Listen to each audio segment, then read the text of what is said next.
ഈ ഒരു വീഡിയോ നിങ്ങൾ കംപ്ലീറ്റ് കണ്ടു കഴിയുന്ന സമയത്ത് 2 കാര്യം മേ ബി സംഭവിക്കാം. ഒന്ന്, നിങ്ങൾ കാലങ്ങളായിട്ട് പലരോടും പറയണമെന്ന് വിചാരിച്ചിട്ടുള്ള കുറേ കാര്യങ്ങൾ ഈ വീഡിയോക്കകത്തുണ്ടാവും. മാത്രമല്ല നിങ്ങൾക്ക് തന്നെ റിയലൈസ് ചെയ്യാൻ പറ്റും. എനിക്കിനി ശരിക്കും എന്താണ് വേണ്ടേ? എന്താണ് എൻ്റെ ലൈഫിൽ സംഭവിച്ചുകൊണ്ടിരിക്കുന്നത്? എനിക്ക് എന്തായിരുന്നു ആവശ്യം? ഞാൻ എന്തായിരുന്നു? എൻ്റെ ഐഡൻറ്റിറ്റി എന്തായിരുന്നു? എന്ത് കിട്ടിയാൽ ഞാൻ ഓക്കെ ആവും? ഈ കാര്യത്തിന് നിങ്ങൾക്കൊരു ക്ലാരിറ്റി ഉണ്ടാവും. രണ്ടാമത്തെ കാര്യം, ഞാൻ ഈ പറയുന്ന സാധനമൊന്നും നിങ്ങൾക്ക് ഒരിക്കലും ചത്ത് കിടന്ന് ശ്രമിച്ചാൽ പോലും നിങ്ങൾക്ക് അക്സെപ്റ്റ് ചെയ്യാൻ പറ്റുന്ന സാധനങ്ങളായിരിക്കില്ല. നിങ്ങൾക്ക് എന്നെ ചീത്ത പറയാൻ തോന്നുന്നുണ്ടാവും. നിങ്ങൾക്ക് കമൻറ്റ് ബോക്സിൽ എന്നെക്കുറിച്ച് നെഗറ്റീവ് പറയാനായിട്ട് തോന്നുന്നുണ്ടാവും. അല്ലെങ്കിൽ നിങ്ങളുടെ ഫ്രസ്ട്രേഷൻ ഇങ്ങനെ ആളിക്കത്തിക്കുന്ന ഒരു വീഡിയോ ആയിരിക്കും ഈ ഒരു വീഡിയോ. ഇത് രണ്ടും അടങ്ങുന്ന ഒരു സൊസൈറ്റിയിലോട്ടാണ് ഞാൻ ഈ വീഡിയോ കൊടുക്കുന്നതെന്നുള്ള പൂർണ്ണ ബോധത്തോടെയാണ് കേട്ടോ ഞാൻ ഈ വീഡിയോ ചെയ്യുന്നത്. ഈ വീഡിയോ ചെയ്യാനുള്ള റീസൺ എന്താണെന്ന് പറഞ്ഞാൽ, എൻ്റെ ഒരു ഫ്രണ്ട് ഉണ്ട്. ഓള് ഡിവോഴ്സ്ഡ് ആണ്. അപ്പം ഞാൻ അവൾക്ക് അവളുടെ വീട്ടിൽ നിന്ന് കുറച്ച് പ്രഷർ കാര്യങ്ങളുണ്ടൊക്കെ എന്ന് പറഞ്ഞു. അപ്പോൾ ഞാൻ അവളുടെ പാരൻസുമായിട്ടൊന്ന് സംസാരിച്ച്, അവളുടെ ഉമ്മയായിട്ടൊന്ന് സംസാരിച്ച്. അതിനുശേഷം അത് റിലേറ്റഡ് ആയിട്ടുള്ള കുറേ ഇൻസിഡൻസ് എൻ്റെ മുന്നിലുണ്ടായിരുന്നു. മുന്നേ വന്നിട്ടുള്ള കുറേ കേസുകളും ഇവളുടെ കേസും എല്ലാം പാടെ വെച്ചിട്ട് ഒരു കമ്പാരിറ്റീവ് സ്റ്റഡി നടത്തിയപ്പം ഓക്കെ, ഇതിനെക്കുറിച്ചൊരു കാര്യം ഞാൻ ഡിസ്കസ് ചെയ്യേണ്ടത് തന്നെയാണെന്ന് എനിക്ക് തോന്നിയിട്ടുണ്ടായിരുന്നു. ആക്ച്വലി എന്തിനാണ് മാരേജ് എന്നുള്ള കാര്യത്തിൽ പാരൻസിനും നിങ്ങൾക്കും ഒരു ധാരണ ഉണ്ടാവണം. ഈവൻ കല്യാണം കഴിഞ്ഞവരായിക്കോട്ടെ, ഇനി കല്യാണം കഴിക്കാൻ പോകുന്നവരായിക്കോട്ടെ, നിങ്ങൾക്കും നിങ്ങളുടെ പാരൻസിനും ഒരു ധാരണ ഉണ്ടായിരിക്കണം. എൻ്റെ മകൾക്ക് എന്തിനാണ് കല്യാണം? അല്ലെങ്കിൽ എൻ്റെ മകൻ എന്തിനാണ് കല്യാണം കഴിക്കുന്നത്? ഈ ക്വസ്റ്റ്യന് ഒരു ആൻസർ ഉണ്ടായിരിക്കണം. ഇതില്ലാതെ വരുമ്പോഴാണ് ഈ പറയുന്ന കുറേ പ്രശ്നങ്ങൾ ഉണ്ടാകുന്നത്. ആക്ച്വലി ഇവള് ഒരു ലവ് മാരേജ് ആയിരുന്നു. ഇവളെ ഉമ്മ ഇവളടുത്ത് 8ാം ക്ലാസ്സിൽ പഠിക്കുന്ന സമയത്ത് പറഞ്ഞിട്ടുണ്ട്, നിനക്കൊരു ലവ് മാരേജ് ഉണ്ടാവരുത്, നീ ആരെയും പ്രണയിക്കരുത്, നിനക്ക് അങ്ങനെ ഒരു പ്രണയം ഉണ്ടാവുകയാണെന്നുണ്ടെങ്കിൽ ആ ലൈഫ് ഒരിക്കലും നല്ലതാവില്ല എന്നുള്ളത്. ആൻഡ് ഇത് പറഞ്ഞതുപോലെ തന്നെ ഇവള് ആദ്യം വാക്കൊക്കെ മേടിച്ചു, ഉമ്മ സത്യമൊക്കെ മേടിച്ചു. ആൻഡ് സത്യമൊക്കെ ചെയ്ത് കഴിഞ്ഞ ശേഷമാണ് ഇവൾക്ക് പ്രണയം ഉണ്ടായത്. പ്രണയം ഉണ്ടായി കഴിഞ്ഞപ്പോൾ ഉമ്മ അവളെ കേഴ്സ് ചെയ്ത്, നിനക്ക് ആ ലൈഫിൽ ഒരിക്കലും നല്ലത് സംഭവിക്കില്ല എന്നുള്ളത്. ഓക്കെ. ആ ലൈഫ് കുറച്ച് കാലം കഴിഞ്ഞപ്പം ഫ്ലോപ്പായി. ഹസ്ബൻഡ് ഭയങ്കര ടോക്സിക് ആയിരുന്നു. അവൾക്ക് അക്സെപ്റ്റ് ചെയ്യാൻ പറ്റാത്തൊരു തരത്തിലുള്ള ഭർത്താവായിരുന്നു. ആൻഡ് ആ ലൈഫ് കുറച്ച് കാലം കഴിഞ്ഞപ്പോൾ ഫ്ലോപ്പായി. ഇത് ഫ്ലോപ്പായി തിരിച്ചു വന്നപ്പം 2 കാര്യം ഉമ്മ പറയുന്നുണ്ട്. ഒന്നാമത്തേത്, ഞാൻ അവളോട് അപ്പോഴേ പറഞ്ഞതാണ്, ഇഷ ഈ ഒരു മാരേജ് നല്ലപോലെ നിൽക്കൂല, ലവ് മാരേജ് വേണ്ട, പ്രേമിക്കരുതെന്ന് ഞാൻ അവളോട് പറഞ്ഞതാണ്. അതുകൊണ്ടാണ് അത് ഫ്ലോപ്പായി എന്നുള്ളത് ഒന്നാമത് ഉമ്മ പറയുന്ന കാര്യം. എൻ്റെ രണ്ടാമത് ഉമ്മ പറയുന്ന കാര്യം, അവൻ നല്ല പയ്യനായിരുന്നു.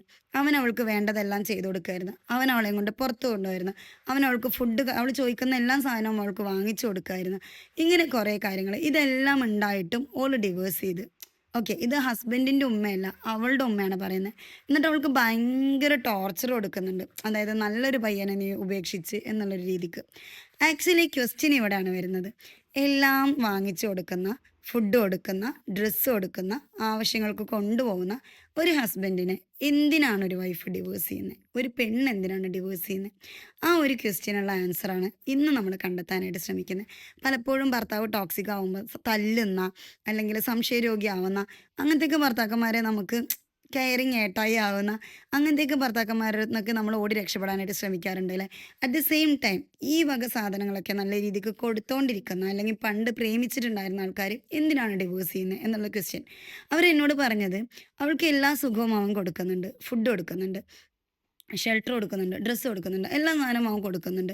എന്നിട്ടും അവളിവിടെ വന്നിരിക്കുന്നത് അവളുടെ തെറ്റല്ലേ എന്ന് ചോദിച്ചിട്ടാണ് ടോർച്ചർ ചെയ്തുകൊണ്ടിരിക്കുന്നത്. ഞാനൊരു ഏർണിംഗ് മെമ്പറാണ്. എനിക്ക് ഫുഡ് തരാൻ വേണ്ടി എൻ്റെ ഹസ്ബൻഡിൻ്റെ ആവശ്യമില്ല. എനിക്ക് ഡ്രസ്സ് തരാൻ വേണ്ടി എൻ്റെ ഹസ്ബൻഡിൻ്റെ ആവശ്യമില്ല. എനിക്ക് ഷെൽട്ടർ തരാൻ വേണ്ടി എൻ്റെ ഹസ്ബൻഡിൻ്റെ ആവശ്യമില്ല. പിന്നെ എനിക്ക് എന്തിനാണ് എൻ്റെ ഹസ്ബൻഡ്?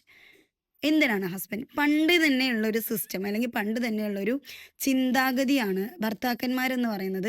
ഭാര്യയെ പ്രൊട്ടക്റ്റ് ചെയ്യാനും അവൾക്ക് വേണ്ടുന്ന സർവീസസ് പ്രൊവൈഡ് ചെയ്യാനും, അല്ലെങ്കിൽ അവൾക്ക് വേണ്ടുന്ന വസ്ത്രങ്ങളായിക്കോട്ടെ, ഡ്രസ്സ് ആയിക്കോട്ടെ, മറ്റേ ഫുഡ് ആയിക്കോട്ടെ, അല്ലെങ്കിൽ ഹെൽത്ത് ആയിക്കോട്ടെ, ബാക്കിയുള്ള സാധനങ്ങളായിക്കോട്ടെ ഒക്കെ പ്രൊവൈഡ് ചെയ്യാനും വേണ്ടുന്നതാണ് ഭർത്താവ്. ഓക്കെ.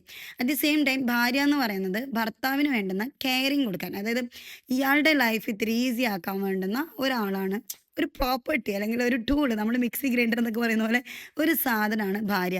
അതായത് ഭർത്താവിൻ്റെ ഡ്രസ്സ് അയൺ ചെയ്ത് കൊടുക്കാൻ, ഓന് ഫുഡ് എടുത്ത് വെച്ച് കൊടുക്കാൻ, ഓൻ്റെ ഷർട്ടിൻ്റെ ബട്ടൺസ് ഇട്ട് കൊടുക്കാൻ, അതേപോലെ ഓൻ്റെ മക്കളെ പ്രസവിക്കാൻ, അവൻ്റെ മക്കളെ നോക്കി വളർത്താനും, ഇതിനൊക്കെ പാടെയുള്ള ഒരു സാധനമാണ്. അവൻ്റെ ഉമ്മാനും ഉപ്പാനെയും ടേക്ക് കെയർ ചെയ്യാനും ഇതിനൊക്കെ പാടുള്ള ഒരു സാധനമാണ് ഭാര്യ എന്നുള്ളത്.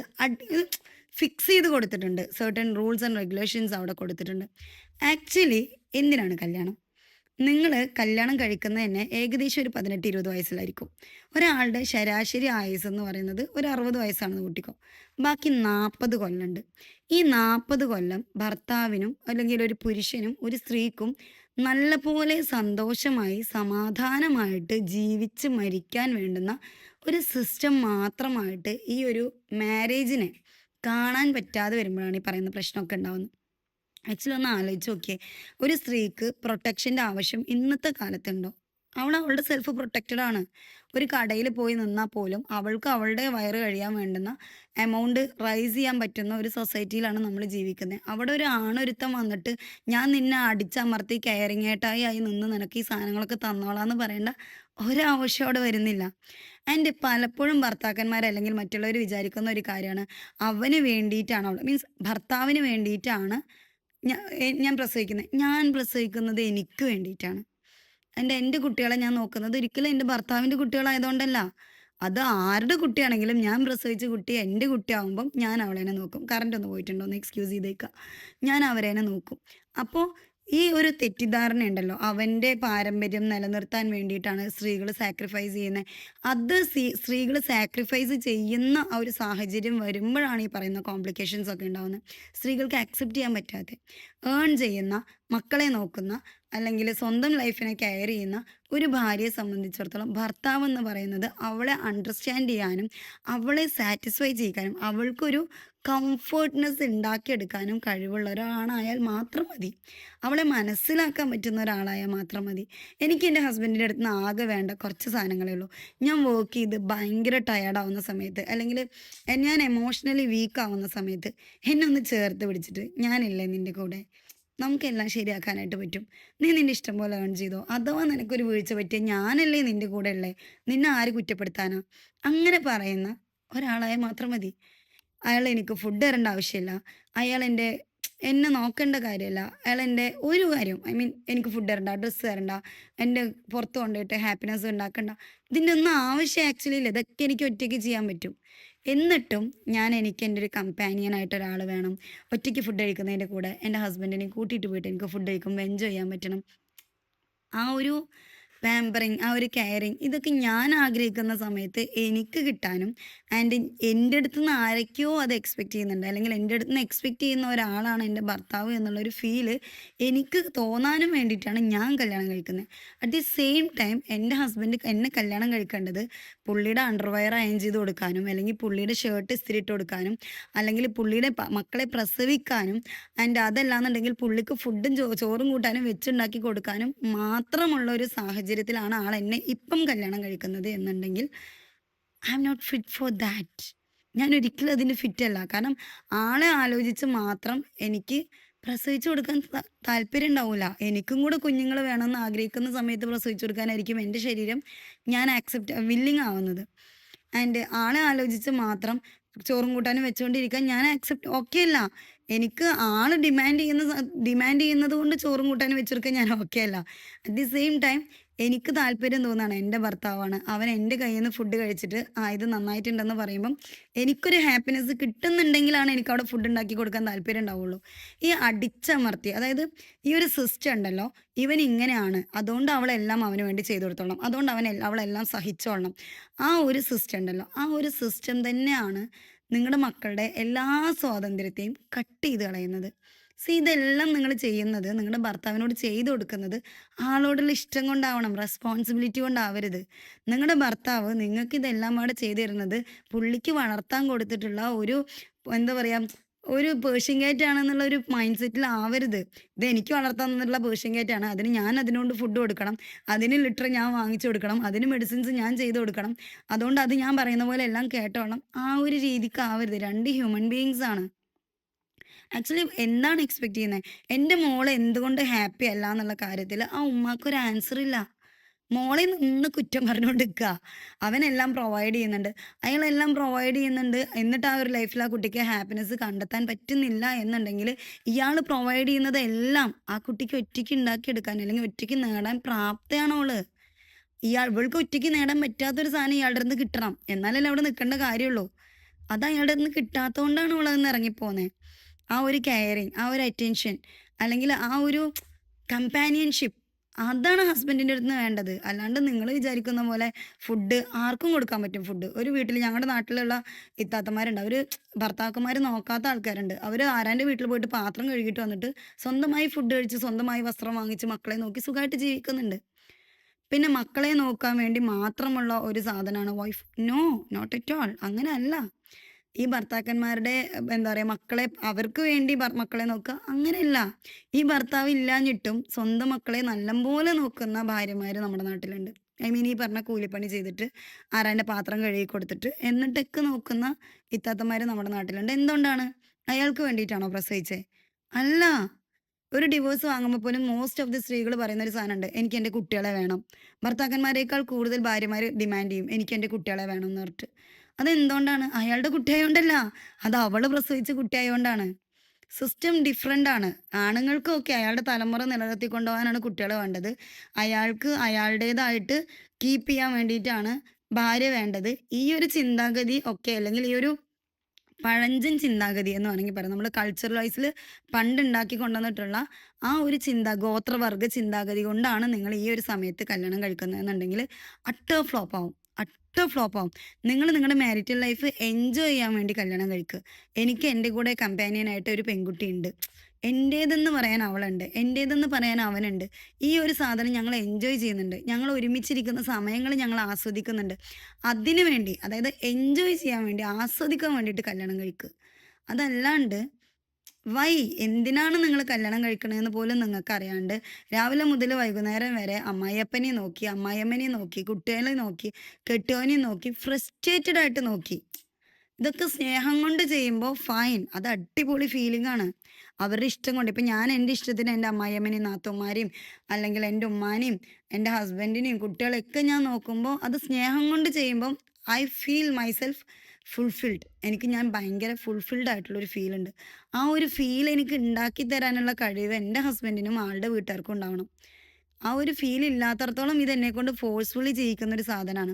പടച്ചോൻ തന്നിട്ടുള്ള എൻ്റെ ആയുസിൻ്റെ ഒരു 20, 30, 40 കൊല്ലം ഒരാളെ കല്യാണം കഴിച്ചു പോയി എന്നുള്ളതുകൊണ്ട് മാത്രം ഞാൻ സഫർ ചെയ്യുന്നൊരവസ്ഥ ഒന്ന് ആലോചിച്ച് നോക്കിയേ. ഇറ്റ്സ് റിയലി ഹാർഡ് അല്ലേ? അവർക്ക് കൊടുത്ത അതേപോലെ റൈറ്റ് ടു ലിവ് എന്നുള്ളൊരു സാധനം പടച്ചോൻ നമുക്ക് തന്നിട്ടുണ്ട്, നമ്മൾ സ്ത്രീകൾക്ക് തന്നിട്ടുണ്ട്. നിങ്ങൾ എന്തുകൊണ്ടാണ് അത് റിയലൈസ് ചെയ്യാത്തത്? Right to learn, right to visit, അല്ലെങ്കിൽ റൈറ്റ് ടു ട്രാവൽ, ഇതൊക്കെ നിങ്ങൾക്ക് ഉണ്ട്. പഠിക്ക്, നിങ്ങളുടെ സെൽഫ് വളരെ വലുതാവ്, നിങ്ങളുടെ സെൽഫ് എന്തെങ്കിലും നിങ്ങൾ അച്ചീവ് ചെയ്യേ, നിങ്ങളുടെ സെൽഫ് കെയർ ചെയ്യേ. നിങ്ങൾ അവരേനെ തന്നെ നോക്കിക്കൊണ്ട് നടക്കുന്നതാണ് നിങ്ങളുടെ ജീവിത ലക്ഷ്യം എന്നൊന്നുമില്ല. നിങ്ങളുടെ സെൽഫ് ഇബാദത്ത് ചെയ്യുക, നിങ്ങളുടെ സെൽഫ് ഗ്രോത്ത് ഉണ്ടാക്കുക, നിങ്ങളുടെ സെൽഫ് പഠിക്കുക. ഇങ്ങനെ കുറേ നിങ്ങൾക്ക് ഇഷ്ടമുള്ള കാര്യങ്ങൾ നിങ്ങൾ ചെയ്യേ. ഒരു ഫാമിലി എന്നുള്ളൊരു ലൂപ്പ് എന്ന് പറയുന്നത്, ഫാമിലി നിങ്ങളുടെ ലൈഫിൻ്റെ ഒരു ഭാഗമാണ്, കുട്ടികൾ നിങ്ങളുടെ ലൈഫിൻ്റെ ഒരു ഭാഗമാണ്, ഹസ്ബൻഡ് നിങ്ങളുടെ ലൈഫിൻ്റെ ഒരു ഭാഗമാണ്. ഇത് ഒരാൾ മാത്രമല്ല നിങ്ങളുടെ life. It's not like that. Entire life എന്ന് പറയുന്നത് അയാൾക്ക് വേണ്ടി ഹോമിക്കാനുള്ളൊരു സാധനമല്ല. അയാൾ ഉള്ളപ്പോഴേ നിങ്ങൾക്ക് ഹാപ്പിനെസ് കണ്ടെത്താൻ പറ്റുള്ളൂ. അയാൾ ഉള്ളപ്പോഴേ നിങ്ങൾക്ക് നിങ്ങളുടെ ലൈഫ് നന്നായിട്ട് കൊണ്ടുപോകാനായിട്ട് പറ്റുള്ളൂ. അയാൾ ഉള്ളപ്പോഴേ നിങ്ങളുടെ ലൈഫ് കംപ്ലീറ്റ് ആവുള്ളൂ. ആ ഒരു ഫീലാണ് മാരിറ്റൽ ലൈഫിൽ നമുക്ക് ആവശ്യമുള്ളൂ. അതൊന്ന് റിയലൈസ് ചെയ്യുക. ആൻഡ് ഇനിയുള്ള ആൾക്കാരെങ്കിലും നിങ്ങളുടെ മക്കളെ എന്തിന് കല്യാണം കഴിക്കണം എന്ന് ആലോചിക്കുന്ന സമയത്ത്, കെട്ടുവിൻ്റെ വീട്ടിൽ പോയി കഴിഞ്ഞാൽ കുറേ പണിയെടുക്കേണ്ടി വരും, അതുകൊണ്ട് നീ ഇവിടെ തന്നെ പണിയെടുത്ത് ജീവിച്ചോ. കെട്ടുവിൻ്റെ വീട്ടിൽ പോയി കഴിഞ്ഞാൽ നിനക്ക് നിൻ്റെ ആഗ്രഹങ്ങളും സ്വപ്നങ്ങളും ഒക്കെ ത്യാഗം ചെയ്യേണ്ടി വരും, അതുകൊണ്ട് നീ ഇവിടെ തന്നെ ഇതൊക്കെ ത്യാഗം ചെയ്തോ. ഇഷ്ടമുള്ള ഫുഡ് പോലും, ഇവൺ എൻ്റെ മോളുടെ അടുത്ത് ഒരാൾ പറഞ്ഞു കൊടുത്തൊരു കാര്യമാണ്, നീ ഇഡ്ഡലിയും ദോശയൊന്നും കഴിക്കില്ല എന്ന് പറഞ്ഞിട്ട് കാര്യമില്ല. കെട്ടുവിൻ്റെ വീട്ടിൽ നിന്ന് എന്താണോ കിട്ടുന്നത് അത് നീ കഴിക്കേണ്ടി വരും. ആ ഒരു സാഹചര്യം, അവൾക്ക് ഇഷ്ടമുള്ള ഫുഡ് കഴിക്കാനുള്ള സ്പേസ് പോലും ഇല്ലാത്തൊരു വീട്ടിലോട്ട് ഞാൻ എൻ്റെ മോളെ കല്യാണം കഴിപ്പിച്ച് അയക്കുമോ? അവരെൻ്റെ മോളോട് പറഞ്ഞു കൊടുത്തൊരു സാധനമാണ്. ഞാൻ പറഞ്ഞു അവൾക്ക് ഇഷ്ടമുള്ള ഫുഡ് കഴിക്കാൻ അവൾക്ക് ഒരു കെട്ടേണ്ട ആവശ്യമില്ല എന്നുള്ളത്. അങ്ങനത്തെ ഒരു ചിന്താഗതി ഉണ്ടെങ്കിൽ അത് മാറ്റി വയ്ക്കേ. അള്ള കൊടുത്ത ഭൂമി, അള്ള തന്ന ഭൂമി, അള്ള കൊടുത്ത ജന്മം, ഇവിടെ ഇഷ്ടമുള്ള ഭക്ഷണം കഴിക്കാൻ അവൾക്ക് എല്ലാ ഫ്രീഡവും ഉണ്ട്. ഭക്ഷണം ഒരു തരത്തിലും കിട്ടാൻ വഴിയില്ല എന്നാവുമ്പോൾ എല്ലാവരെയും പോലെ അവരും ഈ പറഞ്ഞ പോലെ കിട്ടുന്നത് കുടിച്ച് ജീവിച്ചോളും. ആ ഒരു സിറ്റുവേഷൻ അനുസരിച്ച്. അല്ലാണ്ട് ഭർത്താവിനെ കല്യാണം കഴിക്കുന്നതിനനുസരിച്ച് അവളുടെ ഇഷ്ടങ്ങളും സ്വപ്നങ്ങളും ഒന്നും മാറ്റി വെക്കേണ്ട ഒരു ആവശ്യമില്ല. അങ്ങനെയൊന്നും നിങ്ങൾ പഠിപ്പിച്ചു വിടല്ലേ നിങ്ങളുടെ മക്കളെ. അവർക്ക് ചിറകുണ്ട്, അവരവരുടെ ജീവിതം എൻജോയ് ചെയ്യട്ടെ, അവർ പഠിക്കട്ടെ, അവരുടെ ലൈഫിൽ നിന്ന് അവർ ലെസൺസ് ഉൾക്കൊള്ളട്ടെ, അവർക്ക് അക്സെപ്റ്റബിൾ ആവുന്ന ഒരു ജീവിതത്തിൽ അവർ ജീവിക്കട്ടെ, സന്തോഷമായിട്ട് ജീവിക്കട്ടെ. ഈ പറയുന്ന ഡിവോഴ്സും അല്ലെങ്കിൽ റീമാരേജും ഒക്കെ പടച്ചവൻ അനുവദിച്ചു കൊടുത്തതാണ്. എന്തിനാണ് പടപ്പുകളായിട്ടുള്ള നിങ്ങളത് തടയുന്നത്? ഒരു പെൺകുട്ടി ഡിവോഴ്സായിട്ട് വീട്ടിലോട്ട് വരുന്ന സമയത്ത് അവളെ എന്തിനാ വീട്ടുകാരനെ ടോർച്ചർ ചെയ്യുന്നത്? നിങ്ങളല്ലേ ഏറ്റവും കൂടുതൽ സപ്പോർട്ട് അവൾക്ക് കൊടുക്കേണ്ടത്, നിങ്ങളല്ലേ അവളെ കംഫർട്ടബിൾ ആക്കി വെക്കേണ്ടത്, നിങ്ങളല്ലേ അവളുടെ ഹാപ്പിനെസ് ആയിട്ട് മാറേണ്ടത്. നിങ്ങൾ തന്നെ ഇങ്ങനെ ഇട്ടിട്ട് ടോർച്ചർ ചെയ്യാന്ന് പറഞ്ഞാൽ it's really bad, very bad. അപ്പോൾ ഇത് ഞാൻ പറയുന്ന സമയത്ത് ഇന്ന് ഞാൻ ഇത്രയും പറഞ്ഞതിൽ തന്നെ ഒത്തിരി ഒപ്പോസിഷൻ ഉണ്ടാവും എനിക്കറിയാം. നിങ്ങൾ നിങ്ങളുടെ ഞാൻ ഈ കമൻറ്റ് ബോക്സ് ഞാൻ ഓഫ് ചെയ്യുന്നില്ല. ഐ മീൻ കമൻറ്റ്സ് ഞാൻ ഡിലീറ്റ് ആക്കുന്നില്ല. ഒരു പച്ചത്തെറി വരുന്ന സാധനങ്ങളല്ലാത്ത ഒന്നും ഞാൻ അഥവാ വന്നാൽ അതല്ലാത്ത ഒന്നും ഞാൻ ഡിലീറ്റ് ആക്കുന്നില്ല. നിങ്ങൾ നിങ്ങളുടെ പെർസ്പെക്റ്റീവ് പറഞ്ഞു. എനിക്ക് അറിയണമെന്നുണ്ട്. നിങ്ങളുടെ പെർസ്പെക്റ്റീവിൽ എന്താണ്? എന്തിനാണ് നിങ്ങൾ മാരേജ്? അറ്റ്ലീസ്റ്റ് നിങ്ങൾ കല്യാണം കഴിച്ചിട്ട് നിങ്ങൾക്ക് എന്താ കിട്ടിയെന്നുള്ള കാര്യമെങ്കിലും നിങ്ങളൊന്ന് പറ. കല്യാണം കഴിച്ചിട്ട് വാട്ട് ഡിഡ് യു ഗെറ്റ്?